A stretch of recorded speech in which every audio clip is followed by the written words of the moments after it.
afternoon, everyone. Just a few things at the top, and then we'll get right to your questions. Earlier today, Secretary Austin and Chairman of the Joint Chiefs of Staff, General Brown, hosted the 18th meeting of the Ukraine Defense Contact Group virtually, which comprises 50-plus countries who come together monthly to coordinate security assistance for Ukraine. The contact group continues to make a collective impact on the international military support to Ukraine as they continue to defend themselves from Russia's unprovoked war of aggression. In total, this coalition has committed more than $80 billion in security assistance to Ukraine, and important work continues via the capability coalitions focused on Ukraine's Air Force, artillery, maritime operations, ground-based air defense, demining, and information technology. In his opening comments for today's contact group, Secretary Austin reaffirmed U.S. support for a free, secure, and sovereign Ukraine, and that we will continue to work hard alongside international allies and partners to ensure that Ukraine receives the capabilities it needs to protect its citizens and defend its sovereignty for the winter and beyond. Separately, as you heard us announce last night in a joint statement, the U.S. and U.K., with support from Australia, Bahrain, Canada, and the Netherlands, conducted strikes yesterday against 8 Houthi targets in Yemen in response to the Iranian regime-backed Houthis' continued attacks against international and commercial shipping, as well as naval vessels transiting the Red Sea.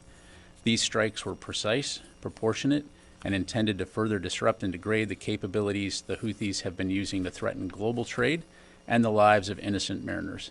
Targets included a Houthi underground storage site and locations associated with the Houthis' missile and air surveillance capabilities. Of note, shortly after taking these strikes, an additional Houthi target was struck by the U.S. in self-defense, destroying an anti-ship cruise missile that was prepared to launch and which presented an imminent threat to vessels operating in the region.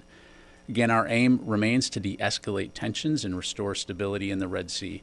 But, as our joint statement yesterday emphasized, we will not hesitate to defend the lives and the free flow of commerce in one of the world's most critical waterways in the face of continued threats. And with that, I'm happy to take your questions. We'll go to Associated Press, Lita. Two things, Pat. One, can you give us an update on Secretary Austin's condition and any estimated expected time that he will return to the building?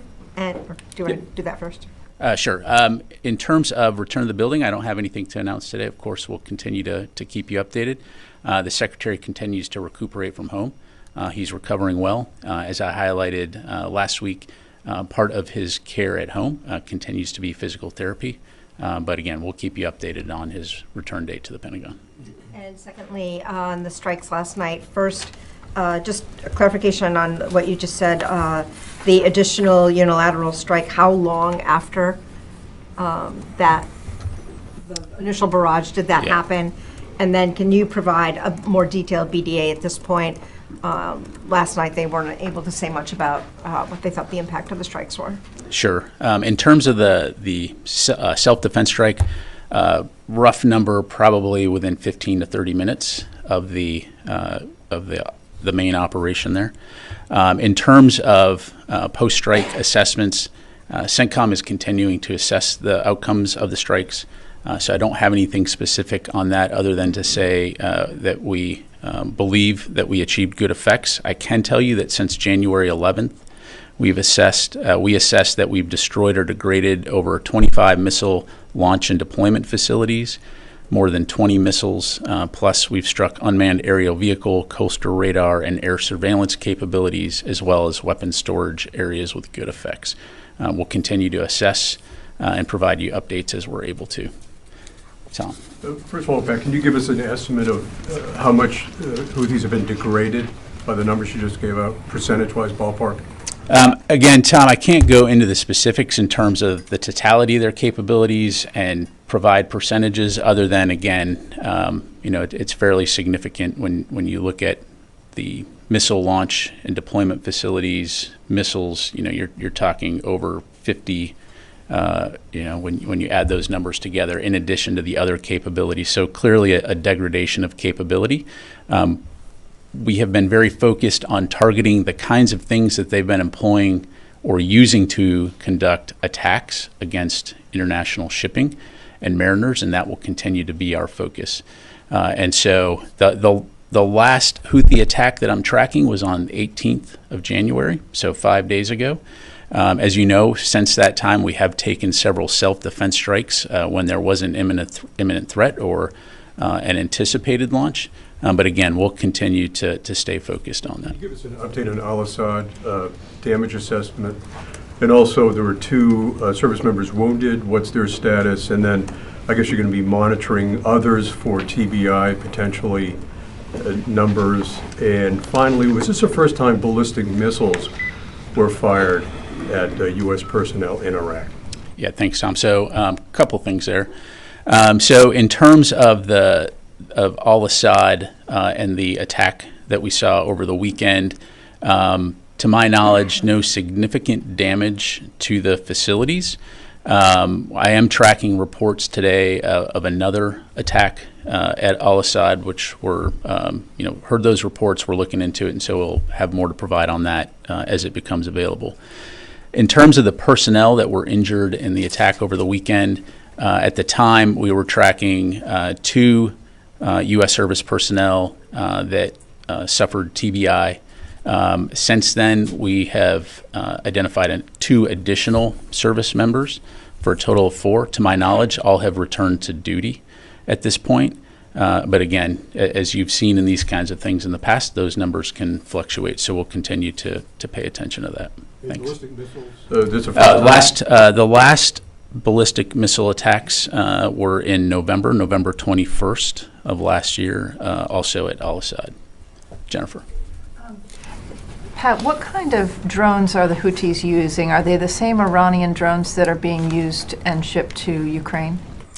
Jennifer, I don't have the specific variant, but based on my understanding, these are one-way attack drones of Iranian origin.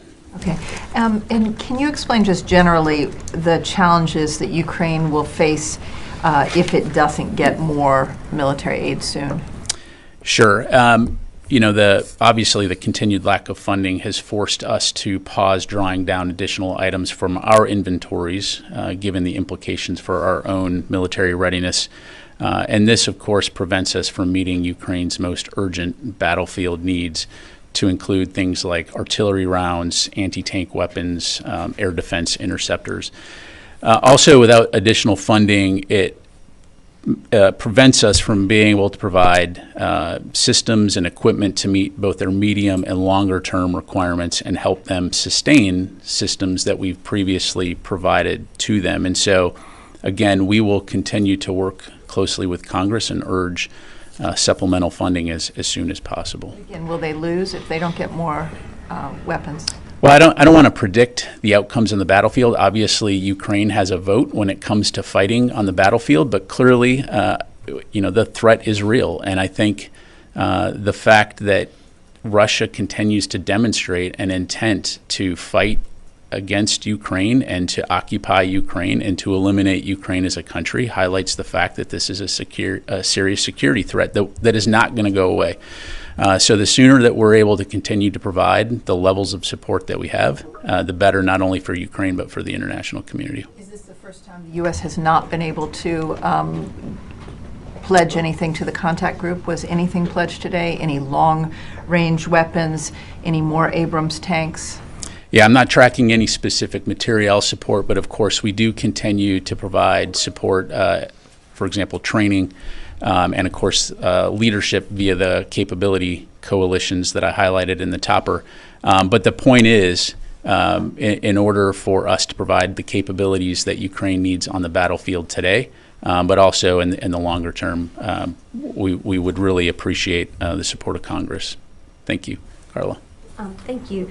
The UN Secretary General just now is talking about the conflict in the Middle East. He's mentioning the Houthis, he's mentioning the US and the UK strikes, he's mentioning what's going on with striking in Iraq, both from Israelis and the United States, and he's urging all parties to step back from the brink and to consider the horrendous human cost of a regional conflict.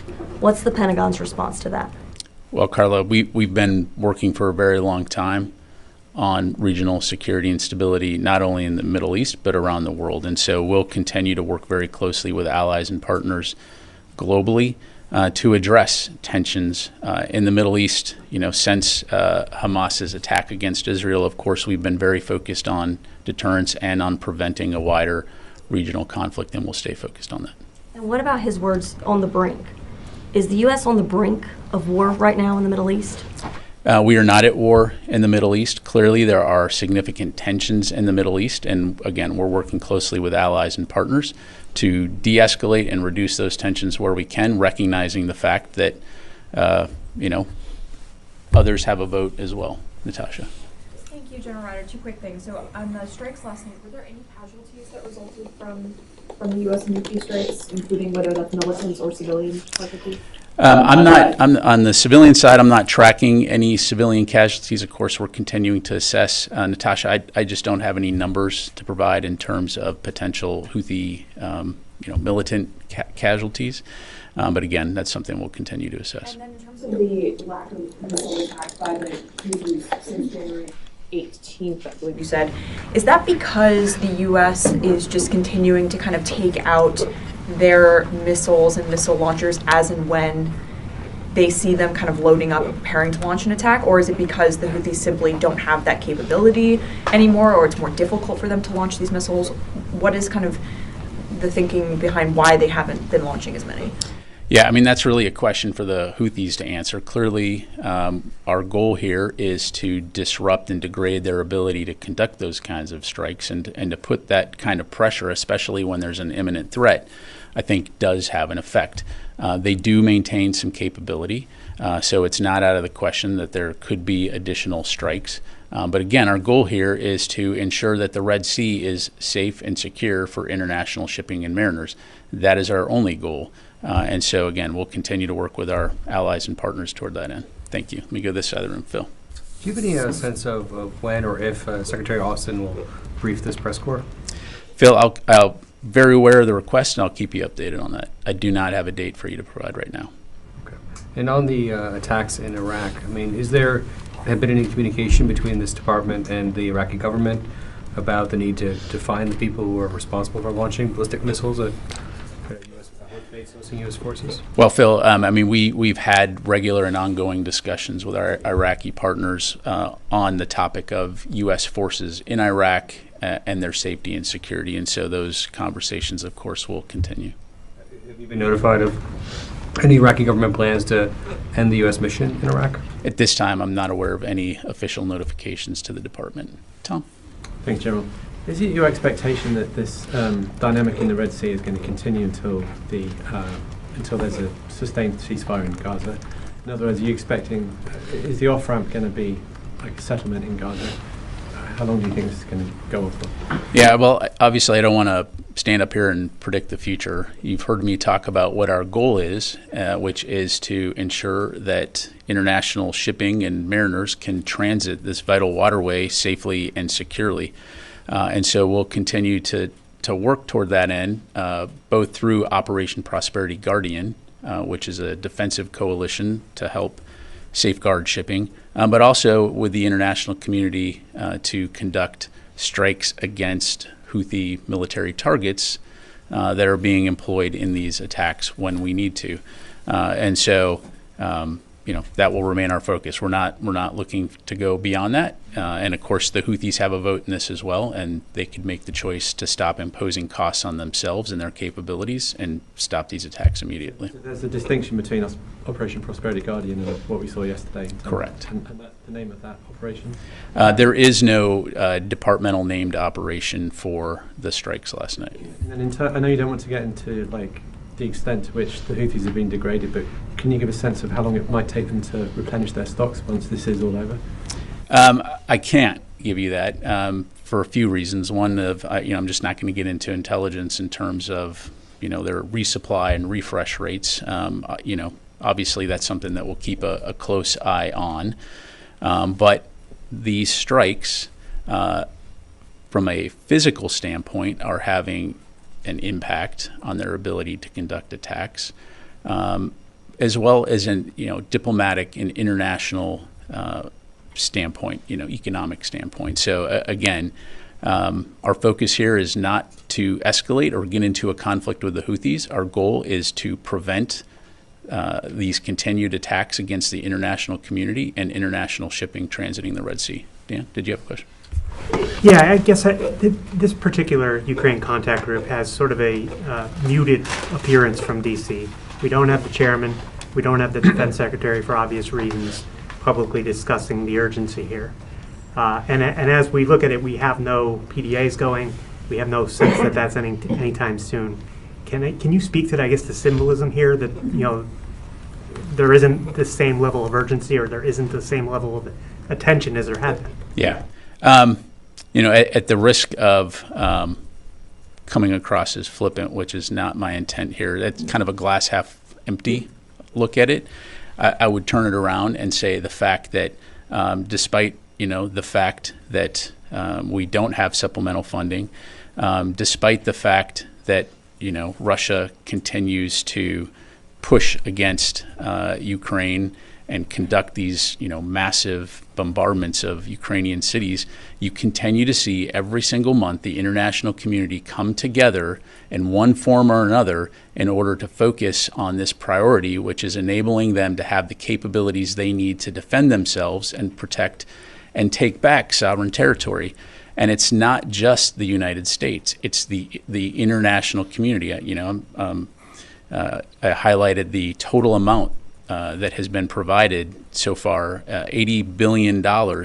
And so that is going to continue. And when the secretary, when he has talked to his counterparts, both in the past and just recently, and on the topic of Ukraine, it's always the same thing. What do we need to continue to do to ensure that they can protect their sovereignty and protect their people? And so I think it's actually a very positive thing that we were able to do this in this format and keep that conversation going. More importantly, continue to ensure that the commitments that have been made can be implemented in a methodical form and fashion. Thank you. Let me go to Laura.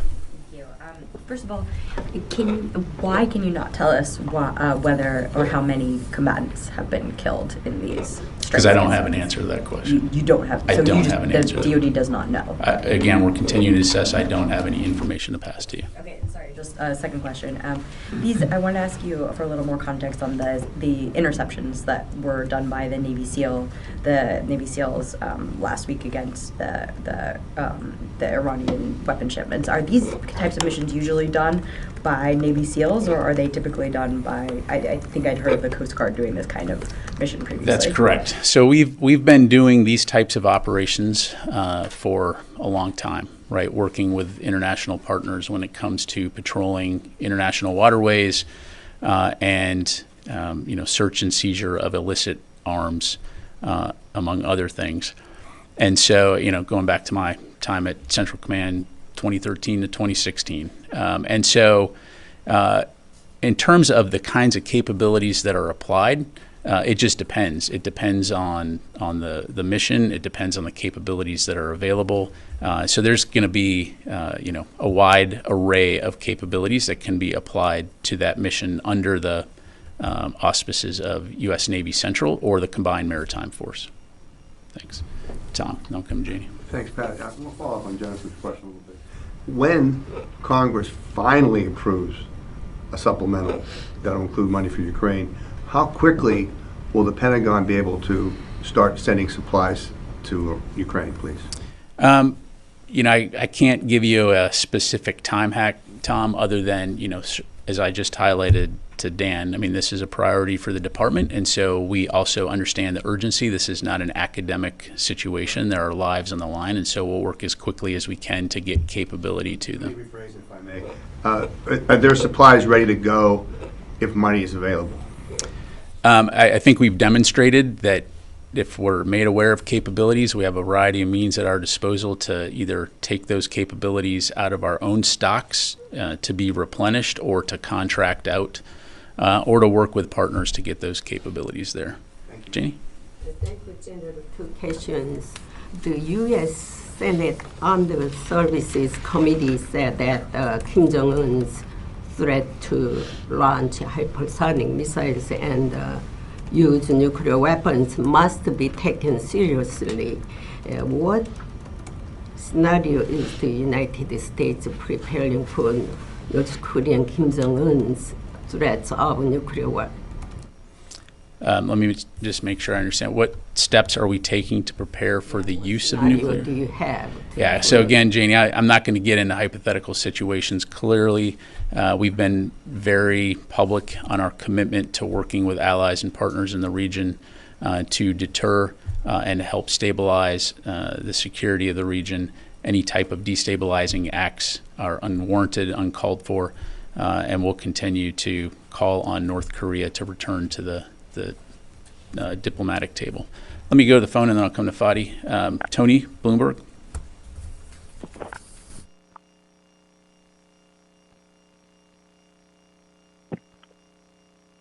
Pat, I just unmuted myself. Can you hear me? Hello. Can you hear me? There we go. Okay, we'll come back to you, Tony. Fadi? Thank you, General.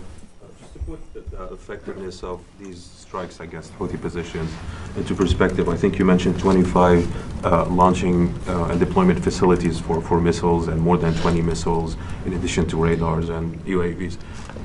Does the Pentagon know how much they have in their arsenals in terms of missiles and UAVs?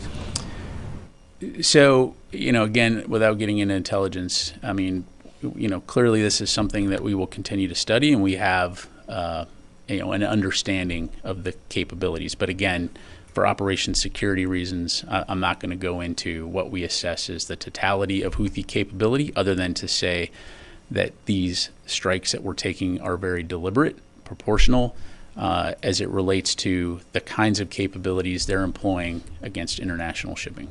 And you said the focus is not to get into a conflict with the Houthis. According to officials and the Pentagon statements, I believe the U.S. have used more than 180 ammunition, striking more than 36 positions, a number of targets, using aircraft carrier, submarine, ships, aircraft. How does a conflict look to the Pentagon? Well, first of all, I wouldn't define it as a conflict. Again, I would define it as action that's being taken to disrupt and degrade Houthi capability to conduct attacks against the international community. And again, if we go back in time here, beginning in mid-November, the Houthis began these attacks, and despite multiple warnings from the international community, and despite the fact that there was a statement from 14 countries plus the United States saying there would be consequences, they made the choice to continue to do these. And so, rhetorically speaking, should there be no cost for that? And there is a cost for that, and right now it's in the form of not only economic and diplomatic measures, but also in this case physical means to reduce, disrupt, degrade their capability to conduct these attacks. If they stop conducting these attacks, then there'll be no further need to take these kinds of actions. But again, our hope is that we can restore security and stability to the Red Sea, and we'll continue to work toward that end. Let me try Tony again from Bloomberg. Pat, Thursday the Air Force announced that its ICBM program, the Sentinel, was estimated to run 36% over its current $96 billion cost estimate. That's a lot of money. How concerned is the Pentagon that this key program may be going off the rails and that you may have to spend money to upgrade the current Minuteman III program? Yeah, thanks for the question, Tony. I mean, you're correct. As I understand it, last week the Air Force and DoD did notify Congress that the Sentinel program had exceeded initial cost projections, which did result in a Nunn-McCurdy breach. As a result of that, DoD will conduct a robust review to determine what caused the cost growth and the way ahead for the program.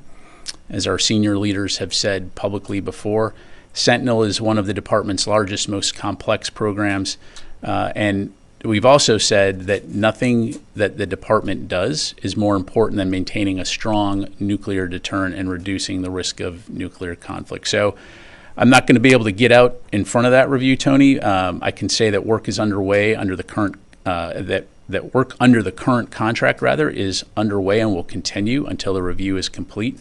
And we will, of course, engage closely with Congress and be as open as possible as this moves forward. But beyond that, I'm afraid I'm just not going to have any more specifics to offer today.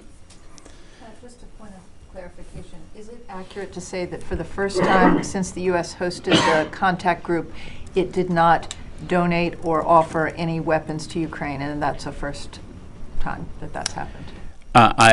I will have to come back to you. I don't want to just make it up from the podium. I believe that's the case, but let me take that question, Jennifer, and come back to you. Thank you.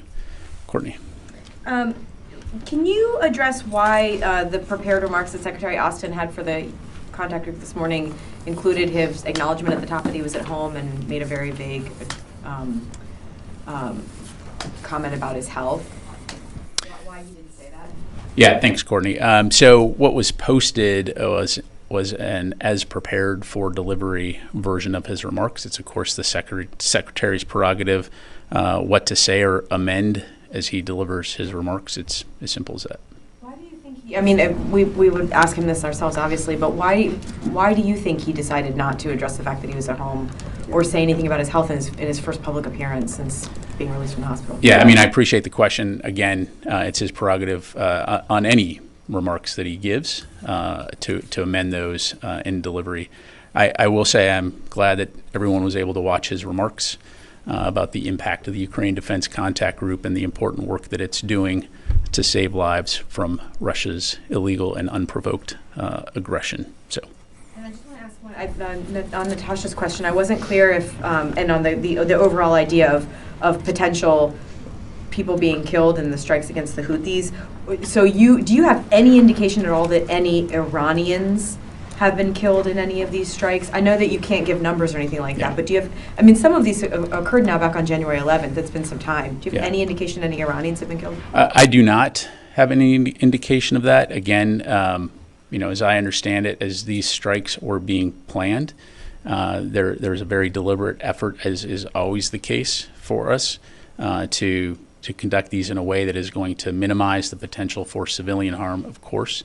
And in terms of what we're striking, not being in overly populated areas, but when it comes to the total number of Houthis, operators, so to speak, again, I just don't have a number to pass along. But that's the planned strikes. What about the dynamic strikes? Do you have that same level of fidelity that there may not be people around those when they, I mean, especially if the argument is that they seem to be preparing, I think they've all been missiles, right? Missiles that are on the rails, maybe being prepared to be launched. Do you have the same level of confidence that people Houthis or whomever may not have been killed in the dynamic strikes? So, again, without getting into intelligence, we're always going to take a look at those things, to your point. I mean, there can always be times where, there's unexpected situations, but in this particular case, as I understand it, these are facilities that are on mountainsides, in fields, at airfields. They're not in crowded industrial or populated areas, as I understand it. Again, we'll continue to assess, but I just have not seen or been briefed on anything to indicate anything like that. We'll go to Jared and then come here. Yes, sir.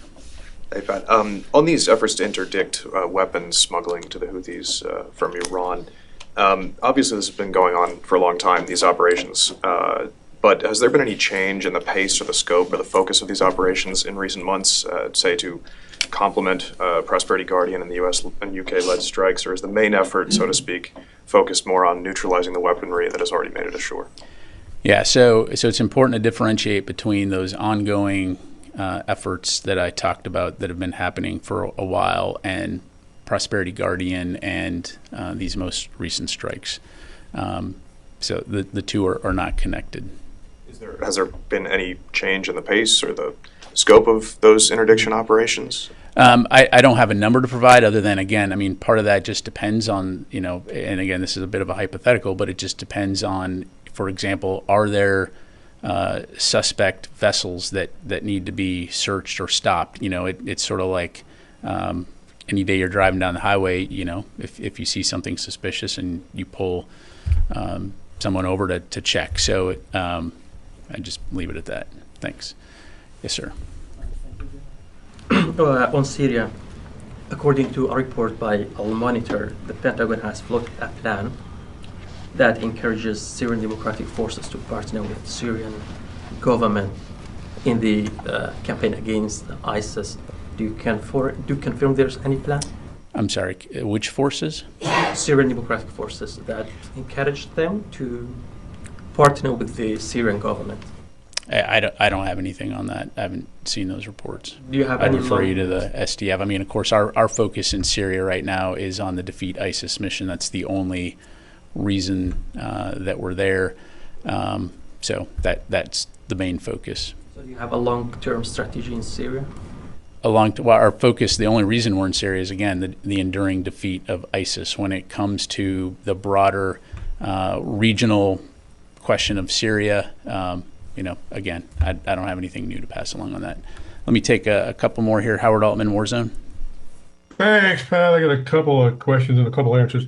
One, given that the Houthis have threatened U.S. bases in the region, can you say whether there's been any degradation of their surface-to-surface missile supply and what that degradation is? And then separately, on the Defense Contact Group's drone coalition, can you say which countries are involved, and then what are the deliverables and the timeline for those deliverables in that coalition? Thanks, Howard. In terms of degradation of capabilities, I'm not going to have anything to provide to you beyond what I provided earlier. Clearly, again, that some of those missile capabilities that they've been employing against ships in the Red Sea and Gulf of Aden region. When it comes to force protection, of course, we're going to take necessary steps to protect our forces throughout the region, but I'm not going to get into specifics in terms of tactics, techniques, and procedures. And then on your final question, I don't have any specific countries to read out today, Howard. Of course, as we go into the future and as countries announce their participation or are comfortable announcing their participation, we'll defer to them. But we'll certainly have much more in the days ahead on that, and we'll keep you updated. All right, can do one more. Michaela. Hi, thank you for doing this. Apologies if my question's been asked. It's a little fuzzy on the phones, but can you kind of explain how long, or can you confirm that the Houthis right now are actively getting replenishment from Iran right now? And then as a follow-up, do you think we're going to see more of these kind of whack-a-mole strikes? Is that really what CENTCOM's strategy is going to be from here on, or are we actually preventing these attacks in the longer term? Thank you. Yeah, thanks. So again, we know obviously that Iran has a relationship with the Houthis. In terms of, again, their resupply, refresh rate, I don't have anything to pass along other than, that's something that we'll continue to monitor. I think the key point here is that the Houthis, starting in mid-November, began attacks against international shipping and mariners, and despite multiple warnings have decided to continue to do that. And we've been very clear that our single focus is on ensuring that the Red Sea and the Gulf of Aden are safe and secure, and that these attacks against the international community stop. And so our strategy is to continue to work closely with international allies and partners to disrupt and degrade their ability to conduct these attacks, and we'll continue to stay focused on that. But again, no intent or desire to escalate. We just want the ability for the international community to be able to sail through these international waterways unhindered and safely. Thank you very much, everybody. Appreciate it.